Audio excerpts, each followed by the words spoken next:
J'ai le grand plaisir de présenter le conférencier d'aujourd'hui, Philippe Schlenker. Philippe a étudié en France, puis aux États-Unis. Il a obtenu son doctorat à MIT. Puis il a enseigné à UCLA, donc l'Université de Californie à Los Angeles. Ensuite à l'Université de New York, NYU. Puis il est rentré en Europe. Il est chercheur, en effet directeur de recherche du CNRS. Donc il travaille à l'École normale supérieure, à l'Institut Jean-Nicot, au département d'études cognitives de l'École normale. Philippe est un grand spécialiste de sémantique formelle, pragmatique. Ses travaux ont laissé une trace très importante dans l'étude, par exemple, de relations anaphoriques, des dépendances référentielles, des choses dont on a parlé dans le cours, sur la notion de présupposition, par exemple. Son travail est très important. Dans les années récentes, avec un groupe de collègues, il a créé cette ligne de recherche appelée parfois superlinguistique ou supersémantique, qui est fondée sur l'idée d'utiliser en détail les instruments analytiques extrêmement détaillés que la linguistique formelle, la grammaire générative, la linguistique moderne en général, a créé pour étudier aussi des phénomènes qui ne sont pas immédiatement linguistiques, qui ne tombent pas immédiatement sous la définition de langue naturelle. Par exemple, les systèmes de la musique ou les systèmes de communication animale. On a un tout petit peu parlé de ce genre de choses. Aujourd'hui, il revient décidément aux langues naturelles dans leurs manifestations orales et dans leurs manifestations signées. Et donc, je te cède la parole pour ce séminaire. Merci. Merci beaucoup. C'est un plaisir et un honneur d'être ici. Je vais présenter des résultats qui sont issus d'une collaboration de plus de 15 ans avec Jonathan Lamberton, qui est un locuteur natif sourd de la langue des signes américaine. J'aimerais suggérer aujourd'hui que la vision de la grammaire adoptée par la linguistique formelle contemporaine est incomplète et en un sens radicalement incomplète. Cette observation s'applique à la sémantique, mais aussi à la syntaxe formelle. La raison en est que les langues des signes, pour nous aujourd'hui la langue des signes américaine, ont des expressions hautement iconiques, appelées classificateurs, qui créent des sortes d'animations visuelles. Un exemple est ceci, le classificateur qui représente un véhicule, comme une voiture, en langue des signes américaine. La forme de ce classificateur est arbitraire, pas particulièrement iconique, mais la position dans l'espace de signation et le mouvement de ce classificateur est d'une part totalement libre et d'autre part interprété de façon entièrement iconique. Donc un mouvement comme ceci signifie que une voiture est passée en ligne droite, et puis un mouvement comme ceci va indiquer qu'une voiture est passée avec un mouvement courbe ressemblant à ceci. Les classificateurs ont non seulement une sémantique d'animation visuelle, mais également une syntaxe non standard que j'appellerais syntaxe iconique. Ces faits généraux sont à certains égards connus depuis longtemps, mais le défi qui se présente à nous aujourd'hui est d'une part de les analyser en détail et d'autre part de proposer un cadre précis pour les intégrer à la sémantique formelle et également à la syntaxe formelle. Il ne s'agit pas du tout de se débarrasser de la syntaxe et de la sémantique, il s'agit au contraire de les enrichir. Je veux commencer par vous rappeler 3 contributions fondationnelles des langues des signes à la linguistique. La première contribution est bien sûr que le langage n'est pas spécifique à la modalité vocale. La phonologie, la morphologie, la syntaxe, la sémantique existent toutes dans des formes abstraites assez similaires, tant dans la parole que dans les signes. La seconde contribution, ça a été de montrer que dans certains cas, pas dans tous, mais dans certains cas, la modalité signée rend visible des composantes logiques qui sont abstraites ou invisibles dans la parole. C'est le cas des variables. Quand vous dites Sarkozy a dit à Obama qu'il allait être élu, il y a une ambiguïté référentielle pour le pronom « il » qui peut être levée en langue des signes. Je vous montrerai un exemple dans un instant. Et la troisième contribution, ça a été de découvrir que les langues signées ont certes les mêmes types de ressources grammaticales et logiques que les langues parlées, mais qu'elles font un usage beaucoup plus systématique de l'iconicité. D'où cette question, comment est-ce que la sémantique, et je dirais ici la sémantique logique telle qu'elle a été développée depuis Montagu, peut-elle être unifiée avec les phénomènes d'iconicité qu'il y a en langue des signes? Je donnerai une réponse en ébauchant un cadre que j'appelle la sémantique iconologique, parce que c'est une extension de la sémantique logique qui prend en compte ces phénomènes. Alors, pour rendre concret ce que je viens de discuter, je veux vous donner un exemple, en l'occurrence en langue des signes française par langue des signes américaine, de la façon dont on peut lever l'ambiguïté de la phrase « Sarkozy a dit Obama qu'il allait gagner l'élection ». C'est un exemple qu'on utilise très souvent.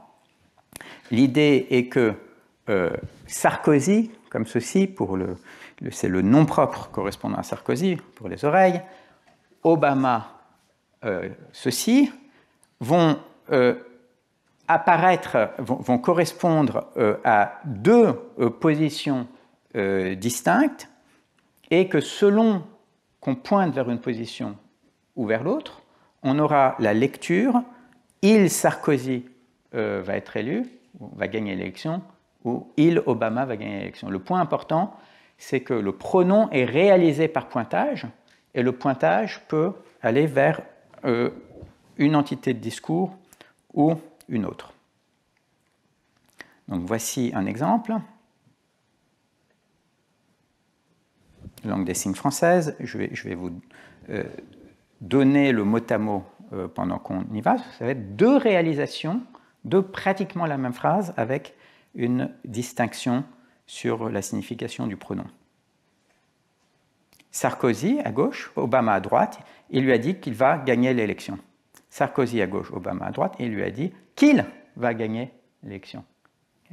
Et la différence était uniquement la direction du pointage. Il y avait deux éléments qui se trouvaient être des classificateurs, mais là c'est sans importance, l'un représentant Sarkozy, l'autre représentant Obama, et selon que vous pointez vers l'un ou vers l'autre, vous avez la lecture il Sarkozy ou il Obama. Donc ça c'est le premier, c'est notre première illustration que j'ai ici utilisée pour montrer que dans certains cas, des choses comme aussi abstraites que les variables, qui avaient été postulées sur des bases indirectes dans les langues parlées, variables que vous aviez donc dans Sarkozy a dit à Obama qu'il gagnerait l'élection, le petit b et le petit a, qui sont représentées dans certains cas de façon explicite comme des positions dans l'espace de signation, selon que vous pointez vers l'une ou vers l'autre, vous avez une lecture différente pour eux. Maintenant, je veux illustrer l'effet de l'iconicité. L'iconicité, on l'a bien entendu dans les langues parlées, mais de façon un peu limitée. C'est une chose de dire l'exposé était long, c'est une autre chose de dire l'exposé était long. Et quand vous dites l'exposé était long, vous utilisez la longueur de la voyelle pour indiquer que l'exposé était extrêmement long. Mais ce type d'iconicité, qui est un petit peu marginal dans les langues parlées, est très commun dans les langues des signes. Donc, pour vous donner un exemple, en langue des signes américaine, vous pouvez dire « mon groupe s'est agrandi ». mon groupe s'est agrandi, comme ça. Et s'est agrandi est un élément conventionnel du lexique de la langue des signes américaine. Mais vous pouvez tout à fait décider de le moduler, comme on a modulé le mot long. Vous pouvez par exemple avoir c'est agrandi un petit peu, c'est agrandi beaucoup. Okay. Donc là, vous avez une première dimension de modification iconique, mais il y a une seconde dimension de modification iconique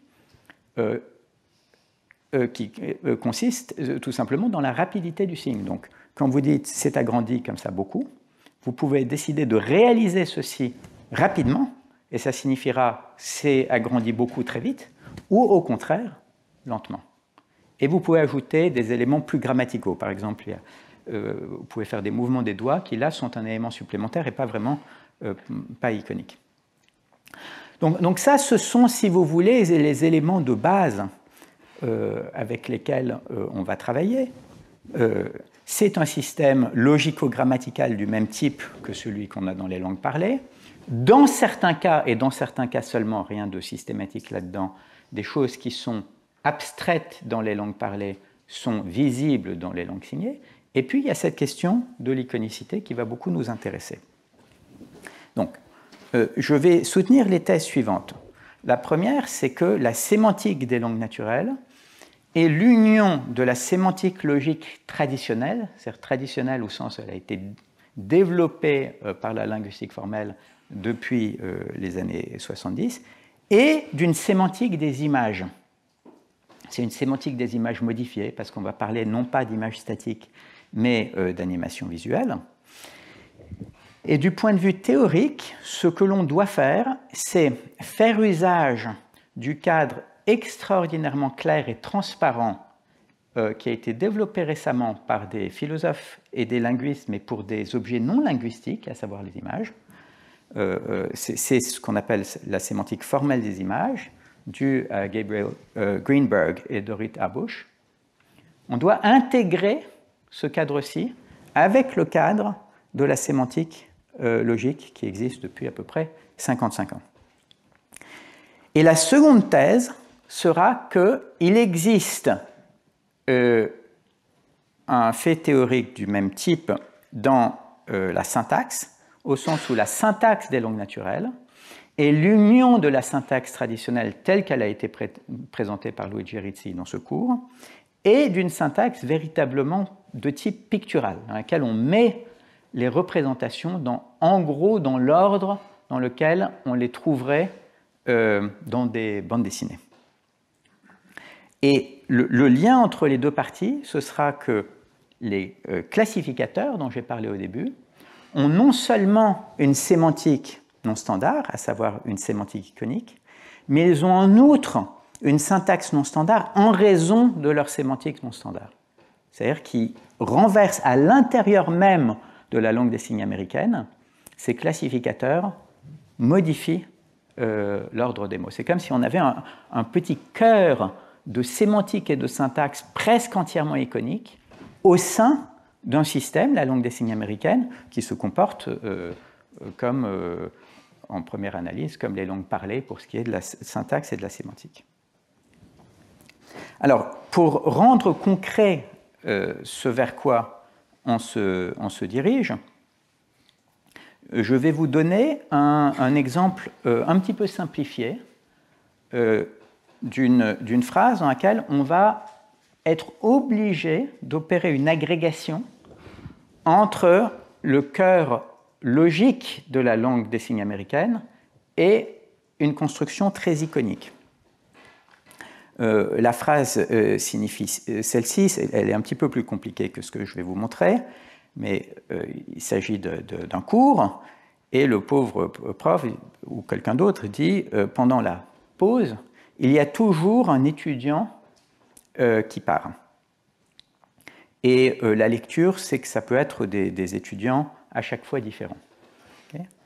Et la partie qui m'intéresse, c'est celle-ci, c'est toujours, il y a un étudiant, et ce qu'on dirait normalement, c'est qu'il part, et ça, c'est simplement le verbe partir, qui est un verbe qui n'est pas particulièrement iconique de la langue des signes américaine. Si c'était ça, vous auriez le type de forme logique simplifiée que je vous montre ici. Toujours, il y a un étudiant qui part. Mais vous pouvez aussi utiliser un classificateur qui représente une personne debout. Et maintenant, le mouvement précis du classificateur va être interprété. C'est-à-dire que ça n'aura pas le même sens de dire qu'il part comme ça, qu'il part comme ça, qu'il part vite, qu'il part lentement, etc. Vous avez toutes ces modifications possibles. Et là, c'est très intéressant parce que vous allez avoir une interaction entre ce truc qui est en fait une animation visuelle simplifiée et le reste de la phrase qui a la structure logico-grammaticale que vous avez dans d'autres exemples. Je vais vous donner un exemple. Alors, les exemples jusqu'à présent sont des exemples totalement visibles. Ensuite, pour protéger les consultants, il y aura des exemples semi-anonymisés, mais vous pourrez quand même voir ce qui se passe. Donc voilà cette phrase dans la version qui m'intéresse. Donc ça, c'est dans le cours à la pause. Et là, c'est dans tous les cours, à la pause, toujours. Et ensuite, il y a, et c'est là qu'on va avoir ce qui nous intéresse. Un étudiant. Et ce qui m'intéresse, c'est la fin que vous avez. Donc toujours à la pause, il y a un étudiant qui part. Et vous pouvez moduler ce truc de plein de façons différentes. Et donc là, vous avez besoin, évidemment, d'une forme logique dans laquelle, comme dans le cas précédent, vous allez avoir toujours, il y a un étudiant, c'est un peu simplifié, je ne dis pas dans tous les cours, il y a toujours un étudiant qui part à la pause. Donc vous allez avoir ça. Vous allez avoir ce petit élément avec CL comme suffixe qui vous dit que c'est un classificateur et qui va dire au système qu'il s'agit d'une partie iconique de l'interprétation. Ah. Mais maintenant, pensez un peu à ce qui se passe si vous pensez à ceci, ce n'est pas tout à fait correct, mais ce n'est pas grave, comme une vidéo. Pour interpréter ce mouvement de l'étudiant qui part, donc je vous montre une vidéo, une image, une photo, etc. Pour comprendre le sens qui est créé par cette vidéo ou par cette image, il faut savoir quelle est la perspective. Puisque évidemment, si la photo ou la vidéo est prise d'un bout de la classe, ça ne donne pas du tout l'information que si elle est prise d'un autre bout de la classe. Et évidemment, compte tenu du contexte, très certainement, le point de vue, c'est le point de vue du prof. Et donc là, j'ai mis quelque chose qui est pi, qui est une variable de point de vue. Et c'est une variable de point de vue dans un sens très littéral. C'est la position de la caméra d'après laquelle il faut interpréter cette petite animation visuelle que vous avez là. Évidemment, je pourrais m'arrêter là et vous dire, vous voyez, il y a une représentation iconique, il y a une notion de point de vue, un sens très littéral, qui est la position où vous avez mis la caméra ou la caméra vidéo, et puis tout ça va s'intégrer avec le reste de la phrase. Mais cet exemple-ci a été construit pour vous montrer quelque chose de plus sophistiqué, que c'est un contexte dans lequel il y a un professeur, ou il peut y avoir plusieurs professeurs qui font des cours dans différents amphis. Et évidemment, il n'y a pas moyen de dire qu'il y a une position unique qui est la position de la caméra, par exemple, dans cet amphi-ci. Parce que si vous mettez la petite caméra dans cet amphi-ci, ce n'est pas possible que ça représente ce qui se passe dans un autre amphi. Et c'est pour ça que la phrase réelle, elle est un peu plus compliquée. Dans tous les cours, il y a toujours un étudiant qui, à la pause, fait ça. Mais fait ça, ça doit être interprété de différents points de vue. Différents points de vue pour les différents cours. Okay ? Et ça, comment est-ce qu'on va le traiter ? On va dire que cette variable de point de vue, elle dépend ici d'un quantificateur existentiel qui va vous dire toujours, il y a un point de vue saillant, en fait ça va être dans ce cas-ci le point de vue du professeur, mais dans d'autres cas ce sera autre chose. Donc toujours il y a un point de vue saillant, tel qu'il y a un étudiant qui, de ce point de vue saillant, fait ça. Et ça, c'est le principal message que je veux vous transmettre aujourd'hui, c'est que dès que vous avez une analyse précise de l'iconicité en langue des signes, vous vous rendez compte qu'elle doit interagir d'une façon très sophistiquée avec toute la composante logico-grammaticale de la langue des signes. Et là, quoi de plus sophistiqué, si vous voulez, qu'une relation entre une variable de point de vue et un quantificateur. Okay. Maintenant, le second point que je vais développer, et ensuite on pourra passer plus ou moins de temps sur différentes parties, parce que vous aurez la substantifique moelle de cette présentation, c'est que de même que pour bien analyser la langue des signes, il faut étendre la sémantique logique des 50-60 dernières années pour qu'il y ait une composante iconique qui interagit avec elle, eh bien on va trouver quelque chose de similaire dans la syntaxe. Pourquoi ? L'idée est en fait très simple. L'ordre de base des mots dans la langue des signes américaine, c'est SVO. C'est un ordre relativement libre, donc il faut prendre pas mal de précautions pour tester ça, mais il y a une convergence entre les syntacticiens de la langue des signes américaine pour dire que l'ordre de base, c'est SVO. Mais les gens ont observé, depuis très longtemps, que quand le verbe n'est pas un verbe mais un classificateur, ça peut être par exemple quelque chose qui représente un crocodile, qui se déplace, qui se déplace, qui se déplace, et qui avale quelque chose, par exemple une balle. L'ordre change. Au lieu d'avoir SVO, vous avez SOV, dans mes données parfois OSV, mais ce qui est important, c'est que l'objet vient avant le verbe. Et tout ça peut paraître très mystérieux. Mais en fait, l'idée qui a guidé d'autres recherches, pas tellement la recherche sur les classificateurs, mais d'autres recherches sur d'autres sujets, c'est que dans certains cas, pour des expressions très iconiques, vous mettez les mots dans l'ordre dans lequel ils apparaîtraient dans une bande dessinée. Donc vous avez un crocodile, vous avez, disons, un ballon. Eh bien, vous allez voir d'abord le crocodile et le ballon, et le crocodile qui mange le ballon, c'est la dernière chose que vous verrez. Et ça, c'est la raison pour laquelle le verbe vient à la fin.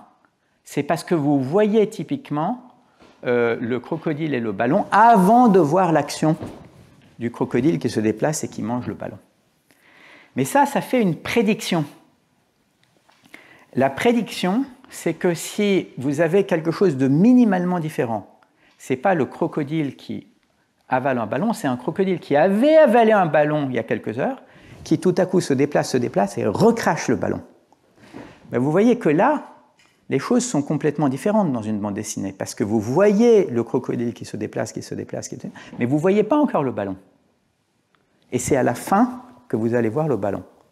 Et donc ça fait la prédiction que l'on retrouve un ordre SVO, précisément quand le sens du verbe, ça n'est pas avaler, c'est recracher. Et c'est ce qu'on va voir.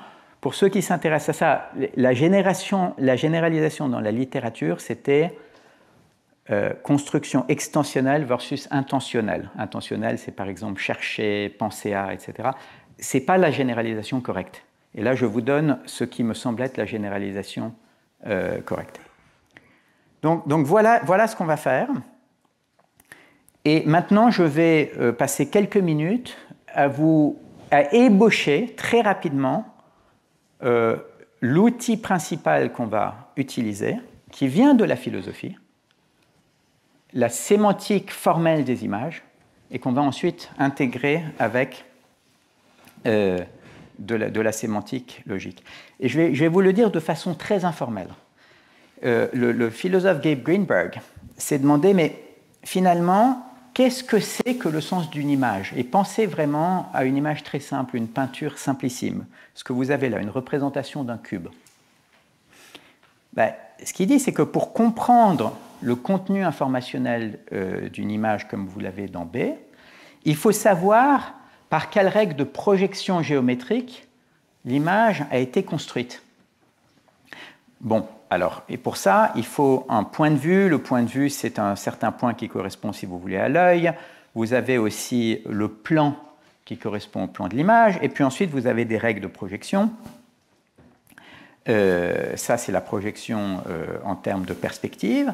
Et chaque fois que vous avez une ligne qui rencontre une arête, une ligne qui part, si vous voulez, de l'œil et qui rencontre une arête d'un objet dans le monde réel, eh ben, vous mettez un point sur l'image. Et c'est pour ça que vous avez cette représentation-là. Et ce que Greenberg a dit, c'est que de cela, vous pouvez tirer une sémantique formelle des images qui va vous dire de façon complètement systématique, quand vous connaissez la méthode de projection, quand vous connaissez le point de vue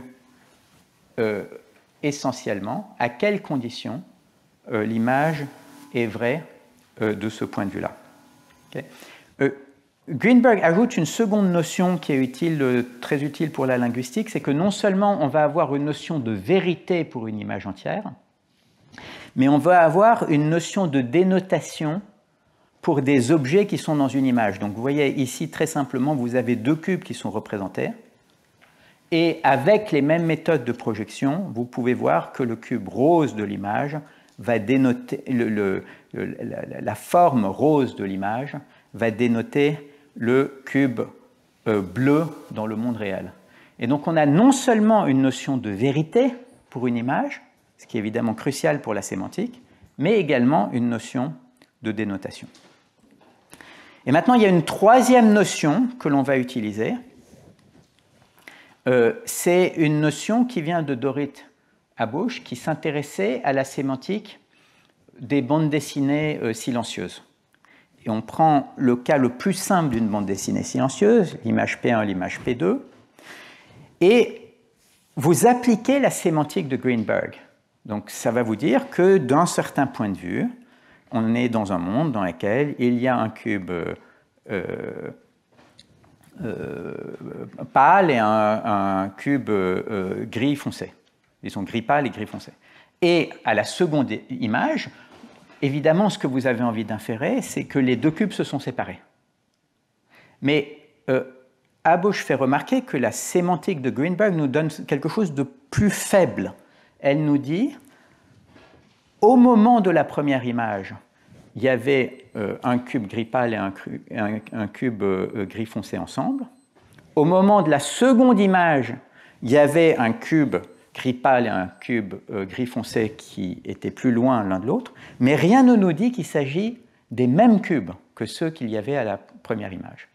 Et à ce moment-là, Dorit Habush propose de dire qu'il y a des variables cachées dans ces représentations picturales. Ces variables cachées vont désambiguer la relation référentielle et vont vous dire qu'il s'agit bien des deux mêmes cubes, c'est-à-dire vous avez une variable V1 qui va représenter qui va dénoter le cube gris pâle, une variable V2 qui va représenter le cube gris foncé. Et si vous mettez les mêmes deux variables dans la deuxième image, vous allez avoir quelque chose qui spécifie que dans la deuxième image, il y a un cube gris pâle qui est représenté par cette première forme, il y a un cube gris foncé qui est représenté par cette seconde forme, et en outre, le cube gris pâle est le même que celui que vous aviez dans la première image, et le cube gris foncé est le même que celui que vous aviez à droite dans la première image. Et donc ça, ce sont tous les outils qu'on va utiliser. Une chose qui est assez remarquable, si vous implémentez les choses comme ça, si les variables sont vraiment associées à des formes, même si on ne voit pas les variables, mais elles sont associées à des formes, si on veut appliquer ça, ce type de cadre à la langue des signes, il faut changer plein de choses. Dans les classificateurs de la langue des signes, on a affaire à des animations, pas à des images statiques. Ce sont des animations 3D, ce ne sont pas des images 2D. il y a une composante partiellement conventionnelle, comme le cas du classificateur qui dénote un véhicule dans la langue des signes américaine. Donc il faut faire plein de modifications. Mais pour nous, ce qui est très utile, c'est qu'on a la forme d'une sémantique explicite.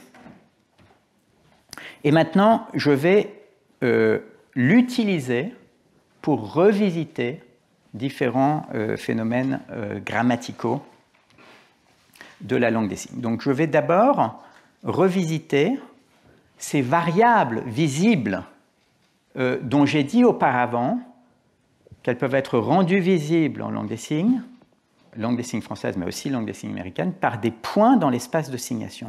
Vous vous rappelez, selon qu'on pointe à droite ou qu'on pointe à gauche, le pronom correspondant au pointage peut désigner Sarkozy ou Obama. Mais donc on appelle ces positions des lieux. Les lieux, ce sont, dans le cadre du moins de cet exposé, des représentations visibles des variables dans l'espace de signation. Parfois, les variables sont invisibles, comme dans les langues parlées, mais parfois elles sont visibles.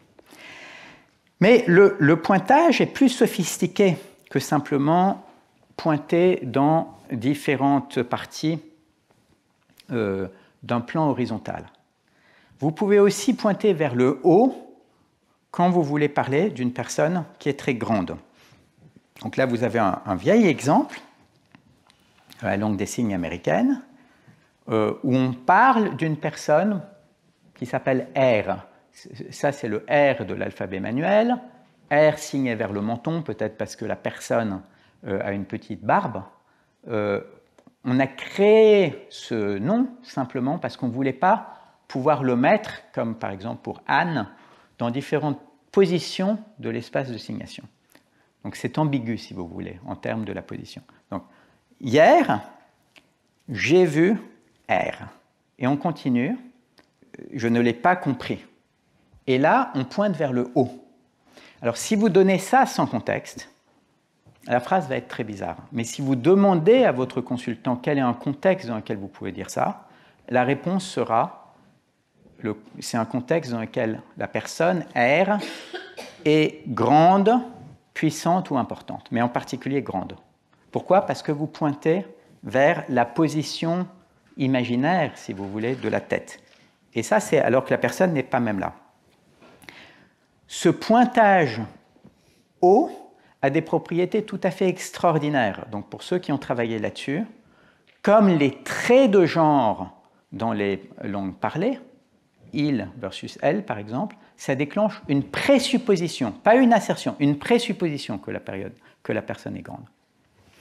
Plus remarquable encore, comme les traits de genre et les traits de personne dans les langues parlées, vous pouvez, sous certaines conditions, ignorer ce trait-là sous l'ellipse. Donc il y a une interaction extraordinaire avec la grammaire. Mais vous pourriez vous demander comment est-ce qu'on sait qu'il y a véritablement quelque chose d'iconique dans ce pointage. Vous pourriez dire, certes, il peut y avoir une source gestuelle dans certains signes, mais est-ce qu'on a véritablement de l'iconicité en action ? L'iconicité, c'est la propriété d'un signe qui dénote en vertu de sa ressemblance avec l'objet dénoté, et de l'iconicité en action, ça voudrait dire que quand vous modifiez la forme éventuellement de façon graduelle, vous modifiez la signification de façon graduelle aussi.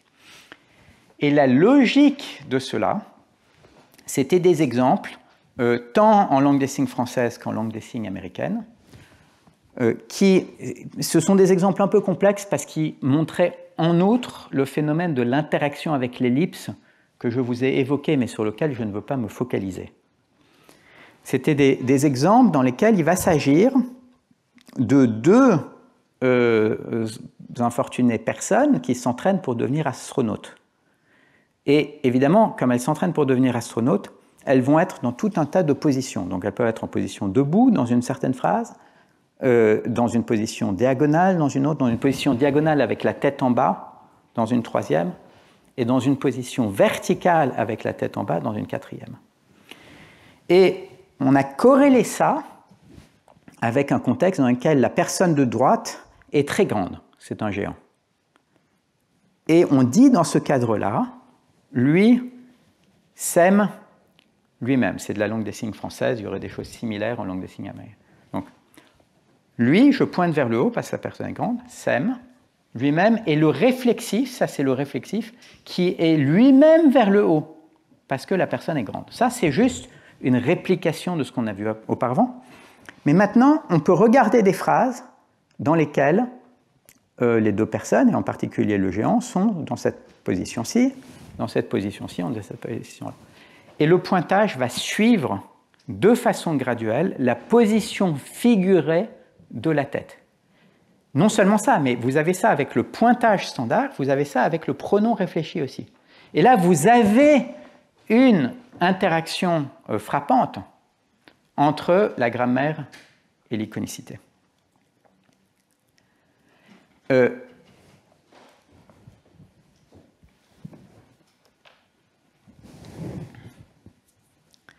Donc, un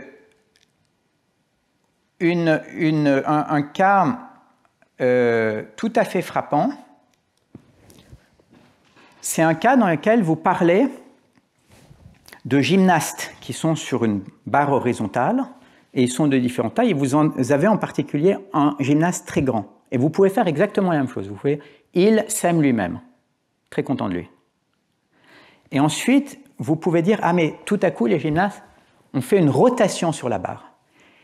Et là, pour désigner la personne très grande qui est au bout de la barre, au lieu de pointer vers le haut, vous allez pointer vers le bas.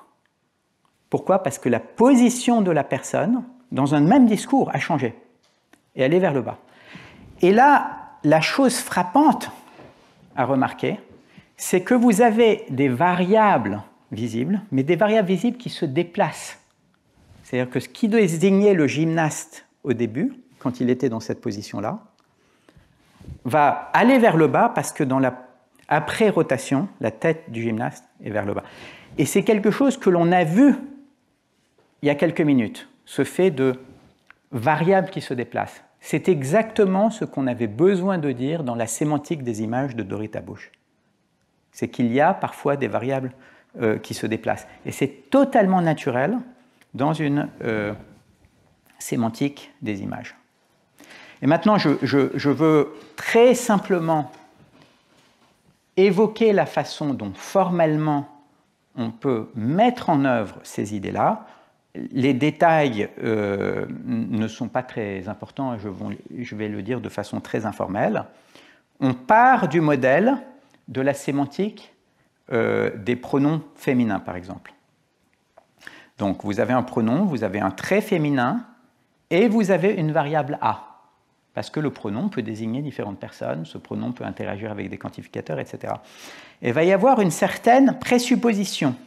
C'est-à-dire que la dénotation de A, ce qu'on appelle S de A, parce que S est une fonction d'assignation qui détermine la dénotation des variables, doit satisfaire les présuppositions qui sont introduites par le trait féminin. Et quand il n'y a pas d'échec présuppositionnel, quelle est la dénotation de A? C'est évidemment ce que dit la fonction d'assignation S de A. Et on va étendre ce cadre formel pour parler des lieux, mais maintenant des lieux iconiques. C'est-à-dire le lieu O qui représente une personne qui est très grande. Il va y avoir, ce n'est pas vraiment un trait, mais c'est une réalisation iconique dans laquelle la personne est très grande. Il va y avoir une variable A. Et puis, il va y avoir une variable de point de vue, celle que j'ai annoncée d'emblée, qui va dire au système qu'il y a quelque chose d'iconique, et dans des cas plus compliqués, cette variable de point de vue va pouvoir dépendre de certains quantificateurs. Et là, comment va fonctionner la sémantique? La sémantique va dire la présupposition est que la projection de l'individu, et que l'individu, ou plus exactement la tête de l'individu, se projette dans une certaine partie de l'espace de signation considéré comme image. Alors, se projette dans un certain monde d'évaluation qui s'appelle W, à un certain moment d'évaluation qui s'appelle T, parce qu'évidemment, la position de l'individu peut changer, Et c'est là le point qui est crucial, c'est que cette projection se fait d'un certain point de vue, le même point de vue que l'on a introduit dans la sémantique des images de Greenberg, c'est cette notion de position de la caméra qui joue un rôle crucial.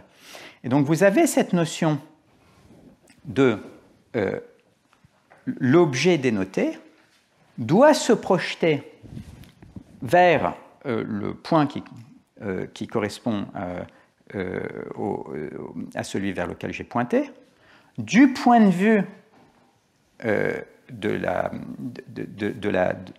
la valeur de la variable de point de vue qui apparaît ici, à un certain moment et dans un certain monde. Et donc la présupposition, c'est que la tête de la personne est vers le haut, et évidemment la dénotation, ça va être la dénotation normale, ce que vous dit la fonction d'assignation d'habitude.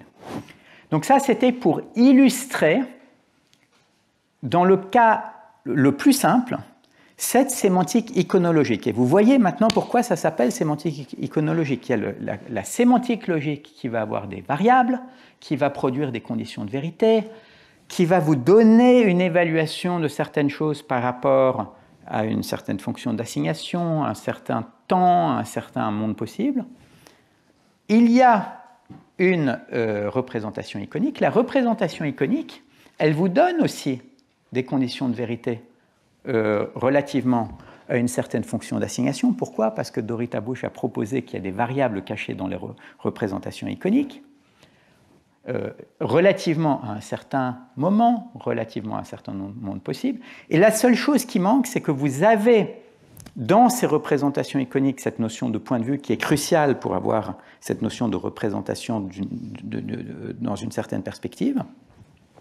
Et il faut gérer cette notion de point de vue. Comment on le fait? Par des variables de point de vue. C'est ça qu'on a fait. Et maintenant, je veux appliquer ce cadre au classificateur. Okay, c'est-à-dire vraiment ce cœur totalement iconique de la langue des signes. Là, vous avez une représentation de ce classificateur de véhicules que vous avez en langue des signes américaine. Et on va faire...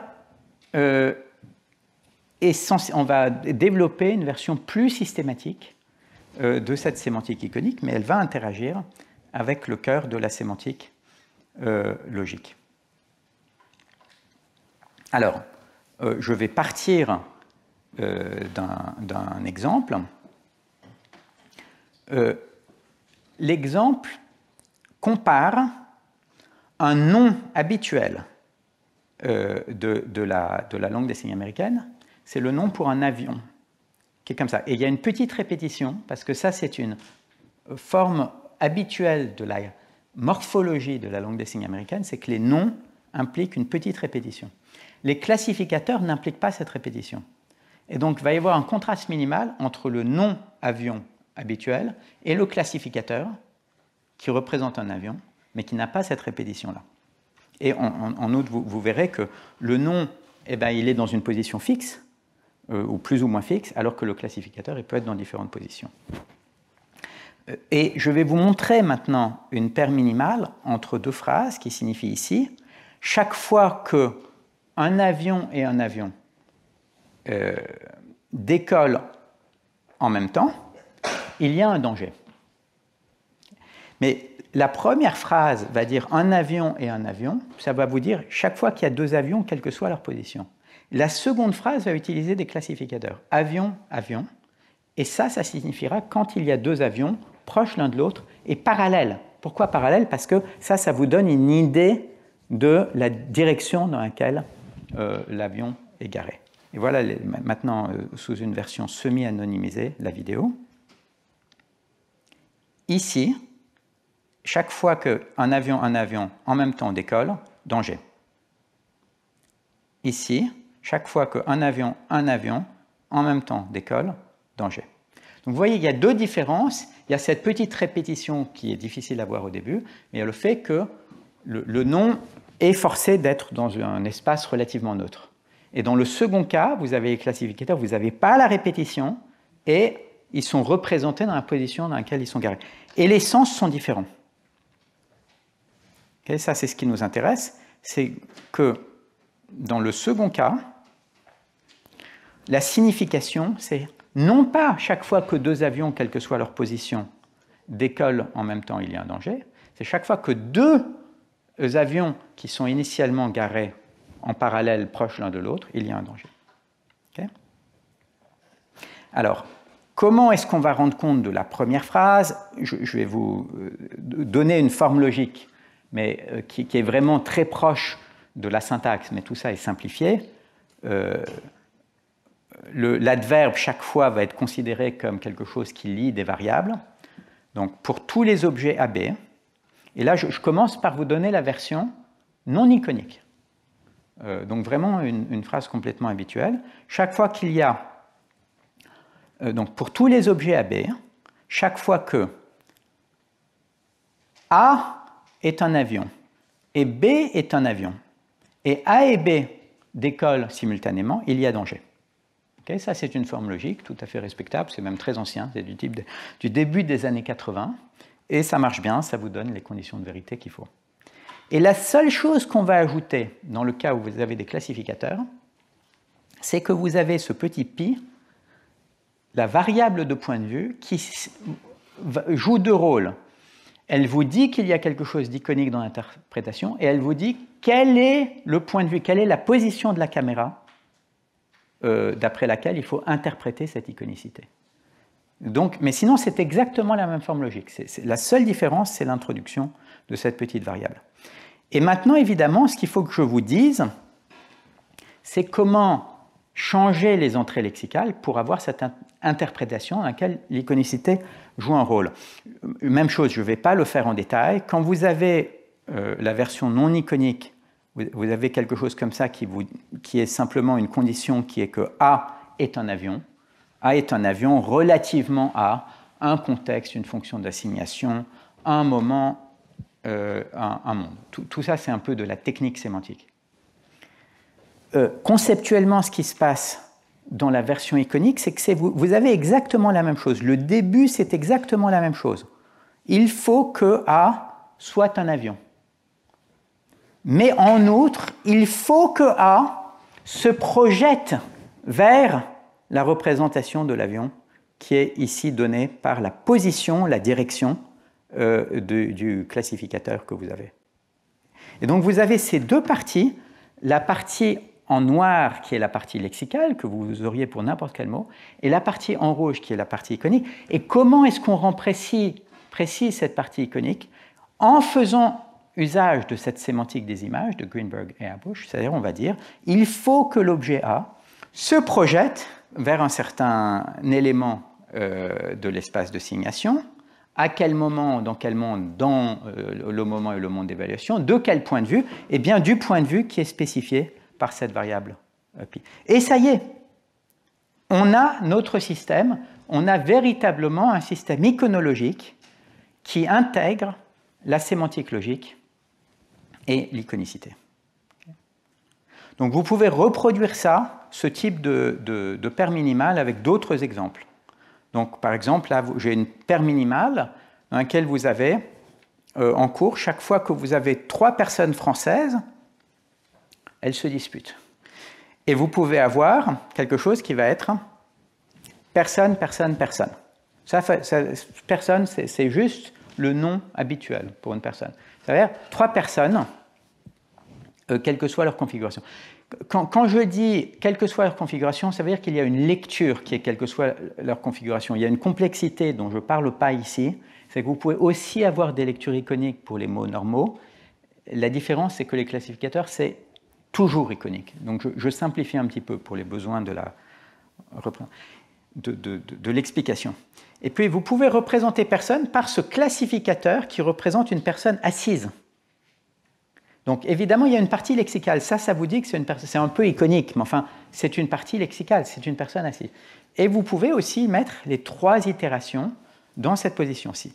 Et là, la position des 3 classificateurs va être interprétée de façon iconique. Ça va vous parler non pas de 3 personnes françaises, quelles qu'elles soient, non pas de 3 personnes françaises assises, quelles qu'elles soient, mais 3 personnes françaises assises proches les unes des autres. Et c'est exactement la même logique. Alors, à ce point-ci, vous pourriez vous dire, mais pourquoi est-ce qu'on a vraiment besoin de ces variables? Puisque vous voyez, pour l'instant, toutes les variables de point de vue, elles étaient utiles pour dire au système qu'il y a quelque chose d'iconique, qu'il faut utiliser les règles qui sont importées de la sémantique des images. C'était utile aussi pour vous dire quel est le point de vue, mais vous pourriez dire le point de vue, c'est quelque chose qui est donné par le contexte. Pourquoi est-ce que vous avez besoin de représenter le point de vue explicitement dans une variable? La raison pour laquelle vous avez besoin de représenter le point de vue explicitement est que cette variable de point de vue peut parfois dépendre de quantificateurs. Ça, c'est le tout premier exemple que je vous avais montré. C'était toujours, il y a un étudiant qui part, et ce toujours, il vous parle de tout un tas de situations différentes les unes des autres. Et donc, il faut que dans les différentes situations, la position de la caméra soit également différente. Et donc, vous voulez la signification qui va être toujours, il existe un certain point de vue saillant, tel que, il y a un étudiant qui fait ceci, et là, vous produisez l'animation visuelle du point de vue de ce point de vue saillant, relativement à ce point de vue saillant. Donc ça, on l'a déjà fait. Et la chose que je veux faire maintenant, c'est vous montrer que parfois, vous avez besoin de deux variables de point de vue dans la même phrase. Et donc là, ça va être très utile d'avoir des variables, parce que sinon, tout va être mélangé. Et donc, c'est cet exemple-ci, qui maintenant, c'est le signeur enseigne, fait un cours de philosophie et un cours de linguistique, mais dans différents bâtiments. Et la phrase dit il y a un certain étudiant qui, pendant la pause du cours de philosophie, et là vous allez avoir quelque chose comme ça, et pendant la pause du cours de linguistique, fait ça. Vous voyez, vous avez ces deux mouvements, ces deux quantificateurs, vous pouvez les moduler. Il y a tout un tas d'autres conditions, ça peut être lentement, ça peut être rapidement, et puis vous pourriez avoir des détours, parce que c'est totalement iconique. Évidemment, l'intuition, comme c'est le pauvre prof qui vous raconte ça, c'est que le point de vue de l'animation, c'est le point de vue du prof. Et donc, évidemment, si je vous disais ça et que j'enseignais toujours mon cours dans cette salle-ci, vous direz, bon, il y a une variable unique, c'est le point de vue correspondant au point de vue du prof dans ce cours, donc ça correspond à la position d'une caméra vidéo dans ce cours, et puis ça signifierait que dans ce cours, il y a cet étudiant qui, quand j'enseigne la philosophie, il part là-bas, par la droite, et quand j'enseigne la linguistique, il part aussi, mais par la gauche. Mais le contexte est un contexte plus sophistiqué où le prof enseigne ces deux cours dans des bâtiments différents. Et donc c'est absolument essentiel maintenant que le point de vue soit autorisé à être un point de vue différent. Il va y avoir un point de vue correspondant au mouvement comme ça, et un autre point de vue correspondant au mouvement comme ça, parce que ce sont deux salles de cours différentes. Et donc la forme logique que vous allez avoir pour la proposition relative, je ne vous représente pas l'ensemble de la phrase, c'est que le premier classificateur, il va avoir une certaine variable pi, correspondant au point de vue saillant dans la salle de philo, et le second classificateur va avoir une autre variable de point de vue pi', correspondant au point de vue saillant dans la salle de linguistique. Et maintenant, je vais vous montrer des versions de cette phrase, version semi-anonymisée. J'ai un étudiant qui, dans le cours de philo, à la pause, toujours fait ça. Dans le cours de linguistique, à la pause, toujours fait ça. OK ? Et là, clairement, pour avoir les bonnes conditions de vérité, il faut avoir ces deux variables. Okay ? Donc, il y a tout un tas de choses qu'il faut ajouter à ce cadre, mais ce que je veux dire ici, c'est que ce que j'ai fait d'emblée, c'est-à-dire de mettre ces variables de point de vue, pour dire au système d'interprétation qu'il y a quelque chose d'iconique, une fois que vous avez ces variables de point de vue, vous pouvez en faire certaines choses. Elles peuvent dépendre de certains quantificateurs, et vous pouvez avoir différentes variables de point de vue dans la même phrase. Alors, je veux, pour la fin de cet exposé,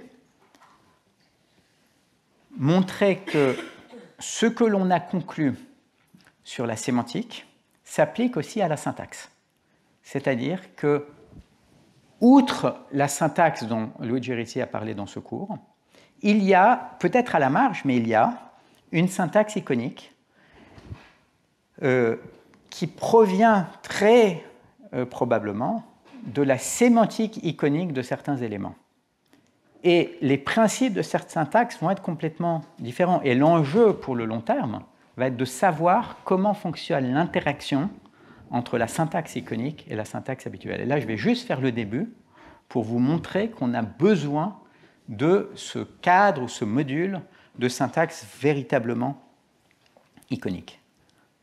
Donc, l'observation ancienne, c'est que, alors que l'ordre des mots en ASL, l'ordre des mots de base, c'est sujet, verbe, objet, pour les classificateurs, très souvent, on a un objet préverbal. Là, c'est un très vieil exemple de Liddell, 1980, qui dit un chat était sur la barrière.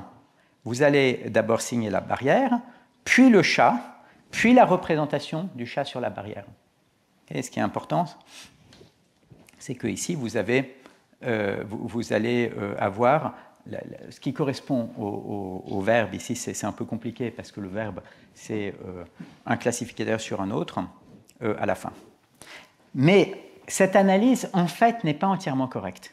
Ça dépend de la sémantique des prédicats verbaux. C'est la même chose que ce que j'ai appelé des classificateurs. Des classificateurs verbaux. Je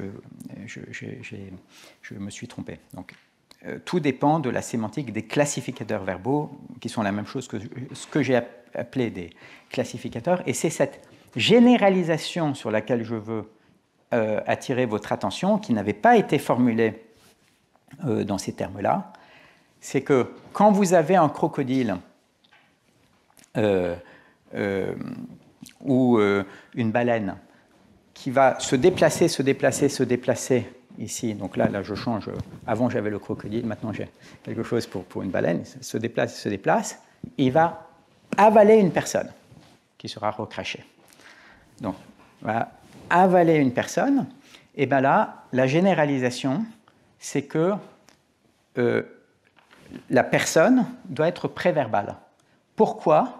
Parce que dans une scène comme celle-ci, vous allez voir la baleine et la personne avant de voir le déplacement de la baleine qui avale la personne. Pourquoi est-ce qu'on a toujours ce déplacement ? C'est parce que ce déplacement très très libre, c'est l'une des caractéristiques des classificateurs. Ce n'est pas qu'on en a besoin en tant que tel, c'est pour prouver que ce sont... Vous voyez, on a ce déplacement complètement libre et arbitraire qui montre qu'il s'agit bien de classificateurs. C'est pour ça qu'on a fait ça. Alors, pour résumer un peu ce qui se passe, donc là, vous avez différentes images. Hein. Vous avez ici la baleine qui se déplace et qui mange la personne. Bon, cet ordre-là, vous voyez, si vous demandez quelle est son acceptabilité avec une échelle à 7 degrés, ce n'est pas très mauvais, c'est 6. Et en fait, les jugements d'acceptabilité ne sont pas extrêmement informatifs. Vous pouvez avoir essentiellement la généralisation avec un consultant qui a beaucoup d'habitude, etc. Mais ce n'est pas en fait ce qui est le plus frappant. Le plus frappant, ce sont les sens. Ici, vous avez une préférence en termes d'acceptabilité pour la position préverbale de l'objet, mais c'est une préférence relativement faible. Et ce que je veux maintenant discuter, c'est ce qui se passe quand vous modifiez minimalement le sens pour qu'au lieu d'avoir avalé, vous ayez recraché. Donc là, c'est un contexte dans lequel vous allez dire quelque chose qui est avant-hier, une baleine a mangé une personne. Et là, on utilise le manger complètement neutre, pas du tout iconique. Et puis ensuite, vous allez continuer en disant « hier », la baleine, et puis là, à bouger et à recracher la personne. Et là, c'est vraiment le cas dans lequel les indications d'acceptabilité ne sont pas très informatives. Mais quand vous regardez le sens, vous vous rendez compte que pour avoir le sens cible où la baleine a recraché la personne, il faut absolument cet ordre SVO, qui correspond à l'ordre dans lequel vous voyez la scène. Vous voyez la baleine, la personne n'est pas vue parce qu'elle est dans le ventre de la baleine, elle est recrachée, et seulement à la fin, vous voyez la baleine. Et si vous utilisez un ordre avec un objet préverbal, ce n'est pas que la phrase est très mauvaise, c'est qu'elle n'a pas le bon sens. Le sens que vous avez, si vous mettez l'objet avant le verbe, c'est la baleine, et ça, vous l'interprétez comme elle a craché quelque chose sur la personne, ou elle a crié sur la personne, ou elle a crié contre la personne. Et ça, c'est exactement compatible avec la généralisation. C'est que comme vous avez l'objet avant le verbe, eh bien, vous vous dites « Ah, c'est qu'on voit la personne avant de voir l'action ». Et vous réinterprétez de façon à ce que vous ayez un sens qui corresponde à ça. Donc, ce sont des faits un petit peu subtils, mais quand vous regardez à la fois l'acceptabilité et que vous regardez l'interprétation, ça a l'air, je pense, d'être assez robuste. Et maintenant, donc vous avez cette généralisation qu'on a appelée généralisation de visibilité, qui a des précédents dans la littérature, mais dans la littérature, elle n'avait pas été énoncée correctement. Elle n'avait pas été énoncée en termes de littéralement qu'est-ce que vous voyez dans une scène. Les gens s'étaient en fait un peu trompés de généralisation. Ils avaient dit qu'il y a une différence entre extensionnel et intentionnel, ce qui n'est qu'une assez petite partie de ce qui se passe à mon avis. Donc, si vous l'énoncez comme ça, la position des arguments du classificateur, donc le classificateur, ça peut être la baleine qui se déplace, ça peut être le crocodile qui se déplace, les arguments de ce classificateur verbal va dépendre du sens, et en particulier, l'objet va être avant ou après le verbe, selon que dans la scène, typiquement, la dénotation de l'objet est vue avant ou après l'action. Et donc, c'est essentiellement une méthode que l'on utiliserait dans des bandes dessinées. Et je veux juste vous montrer quand même à quoi ressemblent ces exemples. Donc là, je vais vous montrer l'exemple qui est un peu bizarre parce que c'est SVO pour avaler une personne. Je vais juste vous montrer un peu à quoi ça ressemble. Hier, une baleine a avalé une personne. Okay, ça, c'est l'exemple un peu bizarre. Hier, une baleine, une personne, la baleine a avalé la personne. Et ça, c'est bon. Et en fait, il se peut même que vous ayez des intuitions là-dessus. Alors, donc, l'analyse à ce point-ci dit essentiellement qu'il faut utiliser un autre mode de composition que le mode syntaxique habituel pour rendre compte de ces cas-là. Et en un sens, ce n'est pas un mode, disons, grammatical au sens habituel, c'est grammatical en un sens élargi. Et si véritablement c'est un mode qui est issu du caractère pictural des images, et pas de la grammaire de la langue des signes américaine en tant que telle, vous vous attendez à ce qu'on retrouve ces généralisations avec les gestes. Et c'est exactement ce qu'on a trouvé. Et on a revisité de ce point de vue-là une très vieille découverte et très remarquable découverte de Golan Meadow, qui disait que quand vous demandez à des locuteurs de langues complètement différentes, avec des ordres des mots sous-jacents complètement différents, de mimer une scène, eh bien, la partie du geste, donc il va y avoir une partie qui correspond, que sais-je, à une bouteille, une action d'ouvrir, casser, d'ouvrir, etc. Donc il va y avoir des choses correspondant au sujet, au verbe et à l'objet. Et en fait, quelle que soit la grammaire de la langue native des locuteurs, vous retrouvez des objets préverbaux, y compris donc pour l'anglais, par exemple, dont l'ordre des mots est SVO, mais si vous demandez aux gens de mimer une scène, ils vont utiliser SOV. Okay? Et nous, on a relu cette généralisation-là à la lumière de la langue des signes américaine. On s'est dit, mais et si cette généralisation était fausse? Et si en fait ce qui se passe, c'est que c'est uniquement dans la mesure où l'objet est visible avant l'action que l'on trouve ça. Et même chose, c'est là où il y avait ces généralisations en termes de extensionnel, intentionnel. Donc il y avait une idée qui allait dans le même sens, mais nous, on a vraiment repris les mêmes paradigmes. Alors, ce n'est pas une expérience complète, c'était une enquête avec une dizaine de consultants, et il faudrait que ce soit étendu d'un point de vue expérimental. Mais là, vous avez maintenant une phrase française qui est « je me baladais le long d'une rivière et il y avait un crocodile et il y avait un ballon ». Et vous voyez, on introduit les gestes de façon coverbale pour être sûr qu'ils sont bien compris. Tout à coup, je m'approche et je me rends compte que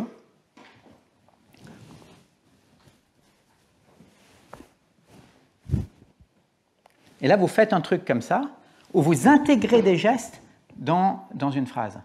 Et en fait, si je fais les choses comme ça, et tout à coup, je me rends compte que ben ça marche moins bien que si vous mettez l'objet avant le verbe. Et tout à coup, je me rends compte que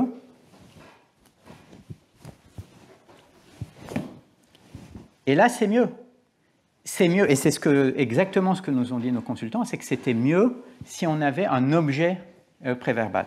Et ensuite, on fait exactement la même chose avec un contexte un peu plus compliqué. Donc hier, je me baladais dans la rivière et je vois un crocodile et je vois un ballon et tout à coup, je me rends compte que le crocodile mange le ballon. Mais heureusement, 2 minutes plus tard, je m'aperçois que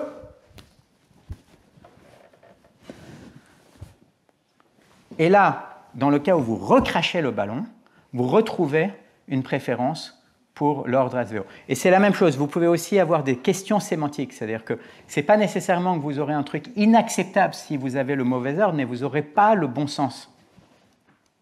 Conclusion. Les langues signées ont les mêmes outils logico-grammaticaux que les langues parlées, mais dans certains cas, pas de façon systématique, dans certains cas, elles les rendent plus visibles. C'était le cas des lieux comme réalisation explicite des variables. Pour analyser l'iconicité des signes de façon explicite, on a besoin d'intégrer à la linguistique formelle la sémantique formelle des images développée par Greenberg et Habush. Cette sémantique formelle des images est définie presque relativement aux mêmes paramètres que la sémantique linguistique. Quand on regarde en particulier le système de Doré-Habush, il va y avoir une fonction d'assignation, un moment d'évaluation et un monde d'évaluation. La seule chose qui manque, c'est le point de vue, qui joue un rôle crucial dans la sémantique des images. La sémantique iconologique fait cet amalgame entre la sémantique logique et la sémantique des images en mettant des points de vue, des variables de point de vue dans le langage objet. Et de cette façon-là, ces variables de point de vue codent le fait qu'il y a quelque chose d'iconique et simultanément indiquent au système quel est le point de vue relativement auquel on évalue l'iconicité. Une fois que l'on a ces variables de point de vue dans le langage objet, ils peuvent dépendre, ils peuvent interagir avec le reste de la grammaire. Ils peuvent dépendre de certains quantificateurs et vous pouvez avoir différentes variables de point de vue dans la même phrase, ce que j'ai montré dans certains exemples. Et cette conclusion à laquelle on a abouti pour la sémantique, à savoir que l'on doit étendre de façon assez radicale la sémantique la sémantique formelle avec une composante iconique, semble s'appliquer à la syntaxe également. Il faut étendre la syntaxe avec un autre module qui est un module de syntaxe iconique. Évidemment, dans les deux cas, la question est quelle est l'interaction entre les modules traditionnels que l'on connaît et ce module nouveau. Ce sur quoi je veux insister, c'est que dans la littérature, il y a eu traditionnellement une bataille rangée entre approche formelle et approche iconique. Mais si j'ai raison, tout ça n'est absolument pas ce qu'il faut faire. il faut prendre en compte totalement les phénomènes iconiques. Il ne faut surtout pas jeter les cadres très détaillés, explicatifs de la linguistique formelle, mais se demander comment l'intégration doit se faire dans le cadre d'une sémantique formelle élargie et d'une syntaxe formelle élargie. Ces résultats, en fait, dans les deux domaines, et je ne l'ai pas fait dans le cadre sémantique pour des raisons de temps, je l'ai fait dans le cadre syntaxique, peuvent s'étendre au geste, parce que si vous avez une partie du langage qui est une partie totalement iconique, vous vous attendez à la trouver également en geste dans les langues parlées, et c'est ce qu'on a vu pour la syntaxe iconique. Si j'avais plus de temps, je montrerai des choses similaires pour la sémantique iconologique. Et la conclusion principale, c'est que je pense que la langue des signes continue à avoir un rôle absolument crucial à jouer dans l'analyse des fondements de la sémantique. Je pense également des fondements de la syntaxe et dans la linguistique formelle en général. Et je conclurai sur une note importante, c'est qu'on a besoin de beaucoup plus de travail là-dessus, mais en particulier avec et surtout par des locuteurs natifs. Je veux finir en remerciant tous mes co-auteurs. J'ai remercié Jonathan Lamberton qui a joué un rôle crucial pour tout, mais je veux remercier également tous les co-auteurs de cette étude sur la syntaxe iconique. Je vous remercie.